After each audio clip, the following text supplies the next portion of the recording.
So here at Bloomberg, we're concerned with the economy. And the global economy has been based to a significant degree on the multinational institutions created in the wake of World War II.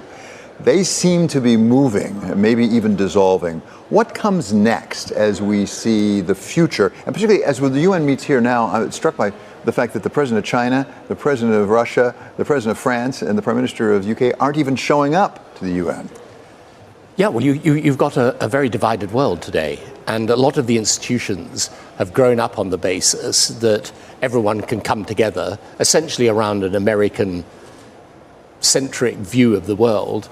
And you have Russia, you have China, you have countries that don't want to be aligned either with America or with China, but want to keep in with both. So you've got a completely different world that's evolving, and the institutions were all created for a different time. So even the UN Security Council, when you think about it, I mean, it's completely irrational that you don't have Germany or Japan or India, Brazil, Indonesia, large countries that aren't represented in the permanent structures of the UN. The difficulty is how do you change those institutions when you require everyone's consent to do it? So I think you're going for the foreseeable future. There will be issues around which people come together, global pandemics, potentially climate change, maybe stabilizing the global economy. There's areas, of course, where America and China are going to have to work together. But the world is multipolar and polarized around essentially, I think, two blocks that are emerging. One of countries that are close allies of America, the other which are allies of China. Does that almost necessarily mean we'll have a more reduced growth going forward globally? Because we had two blocks of the Soviet Union and the United States, but the Soviet Union wasn't that big an economic player. China is. Yeah, that's the huge difference. I mean, when the Soviet Union broke up, I think its exports to the US was something like $200 million. I mean, hundreds and hundreds of billions of dollars of trade still existing between America and China. China obviously holds, I think, almost $800 billion worth of dollar reserves. So, this is, at one level, it's much more integrated. But in these past few years, globalization has come under attack for reasons that are good. In one sense, when you look at issues to do with security and people's anxieties about supply chains and so on. But then I think also issues that are more to do with protectionism. And we should never forget that the era of globalization brought enormous benefit to the world, including high levels of growth, low levels of inflation, and of course, great numbers of people lifted out of poverty. One of the areas where there is continued tension is something you know terribly well, which is the Middle East. You've spent a lot of time over there, I know, particularly on the Palestinian issue. Now we hear that there may be the makings of a deal with Saudi Arabia, the United States, and Israel. What do you know about that? What are the prospects for it? I think you still advise the Saudi government, do you not? Yeah, we've a close relationship with many of the countries in the region. We have a team of people work on the modernization program there in Saudi. I have an office in Israel and also in the United Arab Emirates. Well, the whole of the Middle East is undergoing a huge change. And I think the essence of the struggle in the Middle East really revolves around the desire of people there across the cultural spectrum, right? Whether you're in the Jewish state of Israel or in predominantly Muslim countries, the desire of people to move towards what I call rule-based economies and religiously tolerant societies. And when you look at the modernization program, for example, that's going on in Saudi or in the United Arab Emirates or elsewhere in the Gulf and Qatar, Bahrain, and so on, you can see that it's illogical for those countries to be hostile to Israel. I mean, they share many of the same anxieties about the region, and particularly the role of Iran. They can see in the state of Israel, for all its challenges and difficulties right now, a country that's become, extraordinary in terms of the development of its economy, its technology, and so on, that plays an outsized role in the world. And therefore, if you're looking at this from the perspective of the Gulf states, you still care about the Palestinian issue and you would like it resolved, and it remains a critical issue in the politics of the Middle East. But underneath, you're thinking, look at all the things we've got in common. So to end up in a situation where you're divided from Israel, it really doesn't make a lot of sense to these countries today. There have been recurring humanitarian issues, obviously, in the Middle East, but moving on from the humanitarian to the economic, could the Middle East really represent an opportunity? Certainly Israel has been the startup nation, as they call it.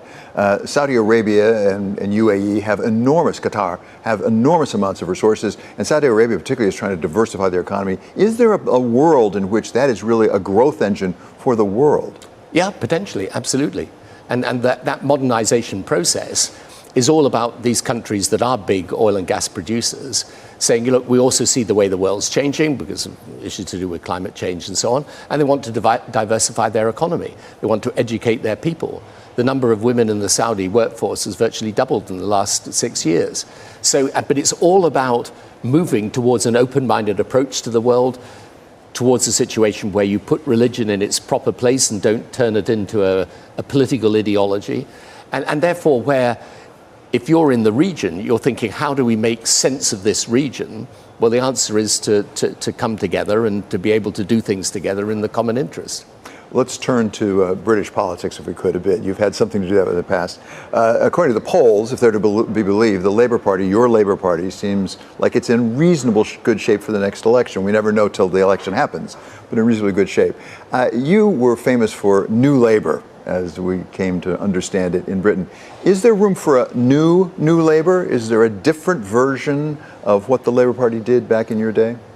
Yes, I think there is, and it's all around the technology revolution. I mean, in my view, the single toughest thing for politicians today is to get their heads around what is the big real world event. I mean, leave all the things aside, all the things we're talking about in geopolitics, America, China, and so on. The big real world event is this technology revolution. And particularly with generative AI, it's going to change everything. It's going to change the way we live, the way we work. It should change government, by the way government operates, the way public services operate. It's got enormous potential to change the healthcare system for the better. But then there are huge risks because it's a general purpose technology. You can use it for bad as well as for good. So this is the biggest challenge. And I say to people on the progressive side of politics, the progressive mission for the 21st century is how you understand this revolution, master it and harness it. And that's because interesting, when you look at the 19th century industrial revolution, it took politics a long time to catch up with the real world event that was happening. And if we're not careful, it'll be the same today, because the policymakers and the change makers often inhabit different spaces. We need to bring them together. We need to see what the opportunities are, see what the risks are. But this is, for me, if I was back in government today, I would be reshaping the whole of the government agenda around it. Great Britain had a little something to do, as I recall, with the Industrial Revolution. But you were bestride an empire at that point. That empire no longer exists. Is Great Britain large enough to really help drive the generative AI revolution? Well, it can be part of it. And it's already one of the leading countries on AI. We've got a strong university sector. We've got a great life science sector. We have one of the greatest AI companies in the world, DeepMind, in the UK. The UK technology sector is thriving. We need to keep this and we need to develop it. But no, Britain, if I had to characterize the economic niche for Britain going forward, one major part of it would be around being an AI hub for innovation and development. What about the future for Brexit and what happens with the UK? Sir Keir Starmer has said that he'd like to kind of revisit that a little bit. You've been very outspoken about your views on Brexit in the past. How far can the UK go? How far should it go to try to reintegrate with Europe? So it's hard to judge because look, we got out of Europe. It was our major trading relationship. We ruptured our trading relations with Europe, but we also now are out of the political union of our own continent. And in a world where it's going to be dominated by America, by China, possibly in time India, those will be the three giants of world politics. You're going to find around the world people coming together in regional blocks in order to be able to sit at the same table as the giants. Right? You can see this happening all over the world. So for Britain to be absent from Europe is a real problem for us. However, having left it, getting back in is a tricky, tricky negotiation. There's an economic aspect. I think there are certain things that can move us closer with Europe without going back into the European bloc. But then I think there's a question of the political dimension to this.